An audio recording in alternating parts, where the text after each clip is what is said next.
بسم اللہ الرحمن الرحیم۔ السلام علیکم۔ بریکنگ نیوز دیکھنے سے پہلے اگر کسی نے چینل کو سبسکرائب نہیں کیا ہے تو برائے مہربانی اس چینل کو سبسکرائب کریں۔ نیازی زرداری نے اپنے صوبوں میں عوام کو مایوسی اور دکھوں کے سوا کچھ نہیں دیا۔ شہباز شریف کہتے ہیں مسلم لیگ نون کے ترقیاتی منصوبے پاکستان کی تاریخ میں سنہری حروف سے لکھے جائیں گے۔ مسلم لیگ نون کے صدر اور وزیر اعلیٰ پنجاب محمد شہباز شریف سے وفاقی وزیر دفاع انجینئر خرم دستگیر نے ملاقات کی۔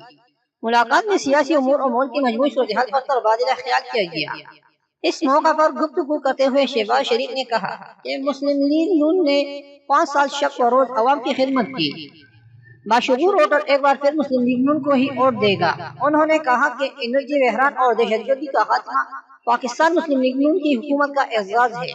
جتنے منصوبے موجودہ دور میں مکمل کیے گئے ہیں پاکستان کی تاریخ میں اس سے پہلے کوئی مثال موجود نہیں۔ اس موقع پر وفاقی وزیر دفاع انجینئر خرم دستگیر کا کہنا تھا کہ شہباز شریف پر پورے پاکستان کا فخر ہے۔ ملک میں ترقی کا تسلسل پاکستان مسلم لیگ نون ہی برقرار رکھ سکتی ہے۔